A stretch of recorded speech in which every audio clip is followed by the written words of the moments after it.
ചക്ക ഓഫീസിലിരിക്കുമ്പോഴാണ് അർജുന് ഗായത്രിയുടെ phone call വന്നത്. എന്താടി, എന്നെ മിസ് ചെയ്യുന്നു? അയ്യേ, അതൊന്നുമല്ല. ഓ പിന്നെന്താ, നിന്റെ ഈ ക്ലിനാദം കേൾപ്പിക്കാനാണോ? പിന്നെ ഞാൻ ഒരു കാര്യം പറയാം. ഇനി വളച്ചു കെട്ടാൻ നിൽക്കണ്ട, കാര്യം പറ. ഏട്ടൻ വരുമ്പോൾ കുറച്ച് മാങ്ങ കൊണ്ടുവരുമോ? മാങ്ങയോ? എന്തിനാ ഇപ്പോൾ മാങ്ങ? അർജുൻ സംശയത്തിൽ ചോദിച്ചു. പെട്ടെന്ന് അവൻ ചാടി എഴുന്നേറ്റു. സന്തോഷം കൊണ്ട് അവൻ എന്ത് പറയണം എന്നറിയാതെ നിന്ന്. ഡീ, സത്യമാണോ? നീ നോക്കിയോ?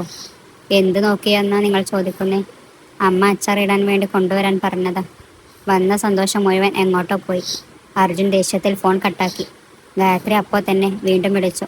എന്താ ഓഫാക്കിയേ? ഏട്ടൻ എന്തിനാ എന്നാ കരുതിയേ? ഒന്നിനുമില്ല. മാങ്ങ അല്ലേ, കടയിലുണ്ടെങ്കിൽ ഞാൻ കൊണ്ടുവരാം. നീ വെച്ചിട്ട് പോയേ. ഇവിടെ എനിക്ക് ഒരുപാട് ജോലികളുണ്ട്. അർജുൻ ഫോൺ വെച്ചതും ഗായത്രി ചിരിച്ചുകൊണ്ട് അവളുടെ വയറിൽ കൈവച്ചു. നിന്റെ അച്ഛന് കുറച്ച് ദേഷ്യം കൂടുതലാ. അത് കാണാൻ വേണ്ടിയല്ല അമ്മ. അച്ഛൻ വരുമ്പോൾ ഇത് കേൾക്കുമ്പോഴുണ്ടല്ലോ എന്ത് സന്തോഷമാവും എന്നറിയോ? അവൾ വയറിൽ പതിയെ തലോടി ഓരോന്ന് പറഞ്ഞുകൊണ്ടിരുന്നു. അപ്പോഴാണ് മാളു അങ്ങോട്ട് വന്നത്. കോളേജിൽ നിന്നും വന്ന് നേരെ ഗായത്രിയുടെ അടുത്തേക്കായിരുന്നു വന്നത്. ഡി ഗായു, സത്യമാണോ ഡി? ഗായത്രി നാണത്താൽ തല താഴ്ത്തി. മാളു സന്തോഷം കൊണ്ട് ഗായത്രിയെ കെട്ടിപ്പിടിച്ചു. അമ്മ പറഞ്ഞപ്പോൾ ഓടി വന്നതാ ഞാൻ. ഏട്ടൻ അറിഞ്ഞോ? ഇല്ല. എന്നാലേ വന്നിട്ടൊരു സർപ്രൈസ് കൊടുത്താലോ? മാളുവും ഗായത്രിയും അർജുനോട് ആ സന്തോഷം പങ്കുവെക്കാൻ വേണ്ടി ഓരോ ഐഡിയ ആലോചിച്ചു. അവർ വൈകുന്നേരം അർജുൻ വരുന്നത് നോക്കി ഉമ്മറത്ത് തന്നെ ഇരുന്നു. ഗായത്രിയുടെ അടുത്തിരുന്ന് വാസുകി രണ്ടുപേരുടെയും ഇരിപ്പ് കണ്ട് കാര്യം ചോദിച്ചു. എന്താ ഇന്ന് ഒരു കാത്തിരിപ്പൊക്കെ? അമ്മ ഏട്ടൻ വരുമ്പോൾ വലിയ മെയിൻ ചെയ്യല്ലേ. ഏട്ടന് നമുക്കൊരു സർപ്രൈസ് കൊടുക്കാം. അർജുൻ്റെ കാറിൻ്റെ ശബ്ദം കേട്ടതും ഗായത്രി വേഗം എഴുന്നേറ്റ് അടുക്കളയിൽ പോയി. മാളു അർജുനെ കാണാത്തതുപോലെ ഇരുന്നു. വാസുകിക്ക് ചിരി വന്നെങ്കിലും മാളു നോക്കിയപ്പോൾ ചിരി ഒതുക്കി വെച്ചു. അർജുൻ അവരുടെ ഇരിപ്പ് കണ്ട് കാര്യം ചോദിച്ചു. എങ്കിലും അവർ ഒന്നും മിണ്ടിയില്ല. ഗായത്രിയെ നോക്കി അർജുൻ അടുക്കളയിൽ വന്നു. കയ്യിലെ പൊതി സ്ലാബിൽ വെച്ചു അർജുൻ ഗായത്രിയുടെ അടുത്തേക്ക് പോയി. അർജുൻ വരുന്നത് മനസ്സിലാക്കി ഗായത്രി ചായ ഇടാൻ തുനിഞ്ഞു. എന്താ അമ്മയും മാളും ഉമ്മറത്തിരിക്കുന്നേ? ചോദിച്ചിട്ടൊന്നും മിണ്ടുന്നില്ല. എനിക്കറിയില്ല. അവന് മുളകും കൊടുക്കാതെ ഗായത്രി പറഞ്ഞു. അവളുടെ പെരുമാറ്റം കൂടെ അങ്ങനെ ആയപ്പോൾ അർജുന് തന്നെ ദേഷ്യം വന്നു. ഗ്യാസ് ഓഫ് ചെയ്തു അവൻ അവളെ തിരിച്ചു നിർത്തി. കിടി, കാര്യം പറ. ദേഷ്യം വരുന്നുണ്ട്. നീ എല്ലാം ഒപ്പിച്ചു വെച്ചിട്ട് നിനക്ക് ദേഷ്യം വരുന്നുണ്ടെന്നോ? പുറകിൽ നിന്നും വാസുകി പറയുന്നത് കേട്ട് അർജുൻ തിരിഞ്ഞു നിന്ന്. പുറകിൽ മാളവും ഉണ്ടായിരുന്നു. എന്നാലും ഏട്ടനെ കുറിച്ച് ഞാൻ ഇങ്ങനെയൊന്നും കരുതിയില്ല. മോശം. ദേ, കാര്യം പറഞ്ഞോ? ഒന്നും പറയാനില്ല. ഏട്ടൻ്റെ കുഴപ്പം കാരണം പാവം ഗായത്രിക്ക്. ഇവൾക്ക് എന്ത് പറ്റി? ഞാനെന്താ അതിന് ചെയ്തേ? ഒന്നും ചെയ്തില്ല അല്ലേടാ. എൻ്റെ മോളുടെ അവസ്ഥ. അമ്മ അർജുൻ ദേഷ്യത്തിൽ വിളിച്ചു. ഗായത്രിയും ആളവും ശരിയടക്കി പിടിച്ചു. വാസുകിയാണെങ്കിൽ അവനെ നന്നായി ദേഷ്യം പിടിപ്പിക്കുന്നുണ്ട്. നിങ്ങൾക്കൊക്കെ ഭ്രാന്താണ്. ഒരു കാര്യമില്ലാതെ വെറുതെ മനുഷ്യനെ വഴക്കു പറയാം.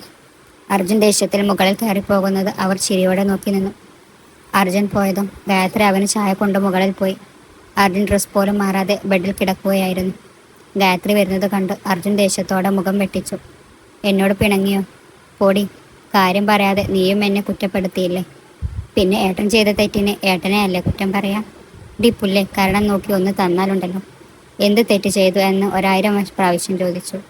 അത് പറയാതെ മനുഷ്യനെ പൊട്ടനാക്കുന്നു. ഏട്ടനിപ്പോൾ എന്നോട് സ്നേഹവുമില്ല. പണ്ട് എന്തൊക്കെയായിരുന്നു? ജീവനാണ്, പ്രാണനാണ്. ഇപ്പോൾ എന്താ വിളിച്ചേ? എനിക്ക് ചോദിക്കാനും പറയാനും ആരും ഇല്ലാഞ്ഞിട്ടല്ലേ എന്നോടിങ്ങനെ? കള്ളപ്പരിഭവം നടിച്ചു ഗായത്രി നിന്നു. അർജുൻ കോപം അങ്ങേ തലത്തിൽ എത്തിയിരുന്നു. അതെ, അല്ലെങ്കിലും നിനക്ക് ചോദിക്കാനും പറയാനും ആരാടി ഉള്ളത്? ഈ ലോകത്ത് നിന്റെ മേൽ എനിക്ക് മാത്രമേ അവകാശമുള്ളൂ. അങ്ങനെ ഉറപ്പിച്ചു പറയണ്ട. എനിക്കും ആൾക്കാരൊക്കെ ഉണ്ട്. എന്നാ കൊണ്ടുവാടി നിന്റെ ആൾക്കാരെ ഈ അർജുൻ്റെ മുന്നിൽ. ഇപ്പോൾ വരാൻ പറ്റില്ല, കുറച്ച് കാത്തിരിക്കണം. എന്തോ നടന്നാണോ വരുന്നേ? അല്ല, ആളിപ്പോൾ കുറച്ച് വലുതായ അല്ലേ വരും. ഇപ്പോൾ കുഞ്ഞു പൊട്ടാണ്. ഗായത്രി പറയുന്നത് കേട്ട് അർജുൻ അവളെ സംശയത്തോടെ നോക്കി. ഗായത്രി ചിരിച്ചുകൊണ്ട് അർജുൻ്റെ അടുത്ത് വന്നു. അവൻ്റെ വലതുകൈ പിടിച്ചു വയറിലെ സാരി മാറ്റി അവിടെ വെച്ചു. അർജുൻ്റെ ഹൃദയം വല്ലാതെ പിടഞ്ഞു. ഇവിടെയുണ്ട് ആള്. ഗായത്രി പറഞ്ഞു തീർന്നതും അർജുൻ അവളെ സൂക്ഷിച്ചു നോക്കി. ഒരു നിമിഷം ഒന്ന് അനങ്ങാൻ പോലും കഴിയാത്ത വിധം അവൻ തറഞ്ഞു നിന്നു. പിന്നെ ഗായത്രിയെ ഇറുക്കി കെട്ടിപ്പിടിച്ചു അവളുടെ നെറ്റിയിൽ ചുംബിച്ചു. പിന്നെ ആ ചുംബനം അവളുടെ മുഖം ആകെ പരന്നു. ഗായത്രിയുടെ കണ്ണുകൾ നിറഞ്ഞിരുന്നു. അർജുൻ എന്താണ് പറയണ്ടേ ചെയ്യണ്ടേ എന്നറിയാത്ത അവസ്ഥ. നീ അപ്പോൾ ഉച്ചക്ക് വിളിച്ചപ്പോൾ അത് തന്നെ ആയിരുന്നല്ലേ? ഏട്ടനോട് നേരിട്ട് പറയണം എന്ന് തോന്നി. അർജുൻ അവളുടെ മുന്നിൽ മുട്ടുകുത്തിയിരുന്നു. അവളുടെ വയറിൽ ചുംബിച്ചു. ഗായത്രി അവൻ്റെ മുടിയിൽ പിടിച്ചു. അവരുടെ സന്തോഷം എത്രമാത്രം ആണെന്ന് അവർക്ക് തന്നെ അറിയില്ല. അർജുനും ഗായത്രിയും താഴെ ചെല്ലുമ്പോൾ വിശ്വൻ വന്നിരുന്നു. അയാൾ ഗായത്രിയെ വാത്സല്യത്തോടെ തലോടി. അർജുൻ ചിരിച്ചുകൊണ്ട് മാളുവിനെ നോക്കി. മാളു പതിയെ അവൻ്റെ ചെവിയിൽ പറഞ്ഞു, ചിലവ് വേണട്ടോ. എൻ്റെ ഭാര്യയെ ഞാൻ ഗർഭിണിയാക്കുന്ന എന്തിനാ ഞാൻ ചിലവ് ചെയ്യുന്നത്? അയ്യടാ, അവളെ ഭാര്യയാക്കാൻ സഹായിച്ചത് ഞാനാ. അപ്പോൾ നന്ദി വേണം. നിന്റെ എപ്പോഴത്തെ പെർഫോമൻസ് കണ്ടു മാത്രം നിനക്കൊന്നും ഞാനൊന്നും വാങ്ങിത്തരില്ല. നീയും അമ്മയും എന്തായിരുന്നു? അതൊരു സർപ്രൈസ്. ഇതാണോ സർപ്രൈസ്? ഏട്ടൻ്റെ മോള് സർപ്രൈസ് കാണണമെങ്കിൽ ഏട്ടനോട് പറ. ഏട്ടൻ ഒരു ഉഗ്രൻ സർപ്രൈസ് ഒരുക്കി വെച്ചിട്ടുണ്ട്. മാളുവിനെ നോക്കി ചിരിച്ചുകൊണ്ട് അർജുൻ പറയുമ്പോൾ മാളു അവനെ തുറപ്പിച്ചു നോക്കി. പിന്നെ ആ വീട്ടിൽ അവരുടെ സന്തോഷം മാത്രമായിരുന്നു. പിറ്റേന്ന് ഗായത്രിയെ കൂട്ടി അർജുൻ ഹോസ്പിറ്റലിൽ പോയി. കുഴപ്പം ഒന്നും ഇല്ല എന്ന് പറഞ്ഞെങ്കിലും അർജുന് നല്ല ടെൻഷൻ ഉണ്ടായിരുന്നു. അവൻ്റെ വെപ്രാളം കണ്ട് ഗായത്രി കളിയാക്കി ചിരിച്ചു. അവരുടെ കൺമണിക്കായുള്ള കാത്തിരിപ്പായിരുന്നു പിന്നെ. ഗായത്രിയെ അർജുൻ്റെ വീട്ടിൽ നന്നായി നോക്കി. ഗായത്രിയിൽ ഉണ്ടാവുന്ന ഓരോ മാറ്റങ്ങളും അർജുൻ കൗതുകത്തോടെ നോക്കി. അവൾ വേണ്ടതെല്ലാം അവൻ വാങ്ങി നൽകി. അവളെ ഒന്നും സങ്കടപ്പെടുത്താതെ അവൾക്ക് നൽകിയ സങ്കടങ്ങൾക്ക് മുഴുവൻ അവൻ പ്രായശ്ചിത്തം പോലെ അവളെ സ്നേഹം കൊണ്ട് മൂടി. അർജുൻ്റെ കരുതലിൽ ഗായത്രി അതീവ സന്തോഷവതിയായിരുന്നു. തനിക്ക് വേണ്ടി ഓരോന്ന് ചോദിച്ചു വാങ്ങിത്തരുമ്പോൾ അവൾക്ക് അവനോട് വാത്സല്യം തോന്നി. ഒപ്പം അവനിൽ വരുന്ന അച്ഛൻ്റെ സ്നേഹവും കരുതലും അവൾ നോക്കിക്കണ്ടു. തൻ്റെ വയറിൽ കൈവച്ച് കുഞ്ഞിനോട് വിശേഷം പറയുമ്പോൾ ഗായത്രി കുശുമ്പോടെ നോക്കും. ഒടുവിൽ അവളെ വാരിപ്പുണർന്ന് കിടക്കുമ്പോൾ അവളിലെ കുശുമ്പെല്ലാം എങ്ങോ പോയി മറയും. അവിടെ സ്നേഹം കൊണ്ട് നിറയും. എനിക്ക് ആൺകുട്ടി മതിട്ടോ ഏട്ടാ. എൻ്റെ അജുവേട്ടനെ പോലെ ദേഷ്യമുള്ളൊരു കുറുമ്പൻ. അർജുൻ്റെ നെഞ്ചിൽ തല അയച്ചുറങ്ങുമ്പോൾ ഗായത്രി പറഞ്ഞു. അവളുടെ മുയടകൾ തലോടി അർജുൻ ചിരിച്ചു. എൻ്റെ മോളാണടി, എനിക്കറിയാം. മോൻ മതി. ഇല്ല മോളെ, എൻ്റെ മോൾ വന്നിട്ടേ മോൻ വരും. 3-ാം മാസത്തെ സ്കാനിങ് കഴിഞ്ഞിറങ്ങുമ്പോൾ അവരുടെ രണ്ടുപേരുടെയും പ്രാർത്ഥന പോലെ അവർക്ക് ദൈവം ഇരട്ടി സന്തോഷം നൽകി. വീട്ടിൽ വന്ന് ഇരട്ട കുട്ടികളാണെന്ന് പറയുമ്പോൾ ആ വീട്ടിലും സന്തോഷമല തല്ലി. ഒപ്പം എല്ലാവർക്കും ടെൻഷൻ. പിന്നീട് അങ്ങോട്ട് അവളെ ശ്രദ്ധിക്കുക മാത്രമായിരുന്നു എല്ലാവരും. മാളു ഒഴിവ് സമയങ്ങളിൽ എല്ലാം അവളുടെ കൂടെ തന്നെയായിരുന്നു. അർജുൻ ജോലി കഴിഞ്ഞു നേരെ ഗായത്രിയുടെ അടുത്ത്. അവളെ ഒന്നിനും സമ്മതിക്കാതെ ഇടവും വലവും അവർ സ്നേഹം കൊണ്ട് പൊതിഞ്ഞു. ഒരു വൈകുന്നേരം ഗായത്രിയുടെ തലയിൽ മസാജ് ചെയ്തുകൊണ്ടിരിക്കുകയായിരുന്നു വാസുകി. വിശ്വനും മാളും അടുത്ത് തന്നെ ഉണ്ട്. അവരുടെ കളിച്ചിരികൾക്കിടയിൽ മുറ്റത്തൊരു കാർ വന്നു നിന്നു. എല്ലാവരും എഴുന്നേറ്റു. അതാരാണെന്ന് അറിയാൻ വേണ്ടി നോക്കി. കാറിൽ നിന്നും ഇറങ്ങിയ ആളെ കണ്ടു ഗായത്രി ഞെട്ടി. ഹരിയേട്ടൻ. ഗായത്രിയുടെ ചുണ്ടുകൾ മന്ത്രിച്ചു. അവൾക്ക് ഹരിയെ കണ്ട സന്തോഷവും ഒപ്പം അർജുൻ അറിഞ്ഞിൽ ഉണ്ടാകുന്ന പേടിയും മുഖത്തുണ്ടായിരുന്നു.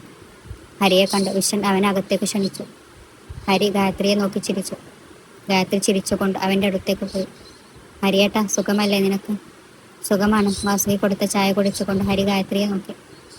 അവളുടെ പൊന്തി വന്ന വയറു കണ്ട് അവന് സന്തോഷം തോന്നി. ഗായത്രി അർജുൻ ഇപ്പോഴൊന്നും വരല്ലേ എന്ന് പ്രാർത്ഥിച്ചു നിന്നു. അർജുൻ കാർ വന്നതും ഗായത്രി പേടിയോടെ നിന്നു.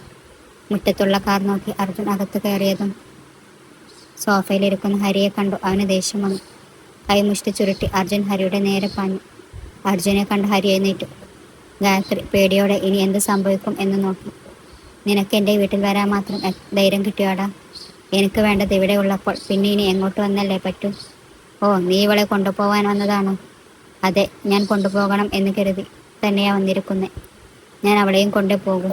ഗായത്രി പേടിച്ചു വേഗം അർജുൻ്റെ അടുത്തേക്ക് പോയി. അർജുൻ്റെ മുന്നിൽ കയറി നിന്നു. ഹരിയേട്ടാ, വേണ്ട. എൻ്റെ പേരിൽ ഇവിടെ വഴക്കിടല്ലേ. എനിക്ക് ഇവിടെ സുഖമാണ്. ഇവൻ നിന്നോട് ചെയ്തതെല്ലാം നിനക്ക് മറക്കാൻ പറ്റുമായിരിക്കും. പക്ഷെ എന്നോട് ചെയ്തത് മറക്കാൻ എനിക്ക് പറ്റില്ല. അർജുൻ ഗായത്രിയെ മാറ്റി നിർത്തി ഹരിയുടെ അടുത്ത് പോയി നിന്നു. ഗായത്രിയുടെ സങ്കടം കണ്ട മോളോ അവളുടെ അടുത്ത് വന്നു നിന്നു. വിശ്വനും വാസുകയും എല്ലാം അർജുനെ തടയാൻ നോക്കി. പക്ഷെ അർജുൻ കോപത്തോടെ ഹരിയുടെ നേരെ തിരിഞ്ഞു. എന്നെ നീ അവളെ ഒന്ന് കൊണ്ടുപോടാ. എനിക്കൊന്ന് കാണാം. നിന്റെ മുന്നിൽ നിന്നും തന്നെ ഞാൻ കൊണ്ടുപോകും. എന്നാ പോയി വിളിച്ചു നോക്ക് അവൾ വരുമോ എന്ന്. ഞാൻ വിളിച്ചാൽ അവൾ ഇറങ്ങി വരും. ഹരി പറയുന്നത് കേട്ട് ഗായത്രി ആകെ കുഴഞ്ഞു. ഒരിക്കൽ തനിക്കൊരു ജീവിതം ഉണ്ടാക്കി തന്ന തൻ്റെ ഏട്ടൻ്റെ സ്ഥാനം ഉള്ള വ്യക്തി എങ്ങനെ ഞാൻ തള്ളിപ്പറയും? ഗായത്രി സങ്കടത്തോടെ ഹരിയെ നോക്കി. തനിക്കു നേരെ നടന്നു വരുന്ന ഹരിയെ നോക്കി ഗായത്രി കണ്ണുകൾ നിറച്ചുകൊണ്ട് നോട്ടം അർജുനിലേക്ക് നീളുമ്പോൾ അവിടെ ദേഷ്യം കൊണ്ട് വലിഞ്ഞു മുറുകിയ മുഖം കണ്ടതും അവളുടെ പേടി അധികരിച്ചു. താൻ കാരണം ഹരിക്കൊന്നും സംഭവിക്കില്ലേ എന്നവൾ പ്രാർത്ഥിച്ചു. അടുത്തു വന്ന് നിൽക്കുന്ന ഹരിയെ നോക്കാൻ പാടുപെട്ടു. ഗായത്രി താഴെ നോക്കി നിന്നു. ഹരിയുടെ കൈ തൻ്റെ കൈലേശം വെച്ച് വരുന്നത് കണ്ടതും അവൾ കണ്ണുകൾ അടച്ചു. കുറച്ചു കഴിഞ്ഞിട്ടും ഒന്നും നടക്കാതിരുന്നത് കണ്ട് ഗായത്രി കണ്ണുകൾ തുറന്നപ്പോൾ ഹരിയുടെ കൈപ്പിടിയിൽ നിൽക്കുന്ന മാളുവിനെ കണ്ടു. അവൾ അമ്പരന്നു.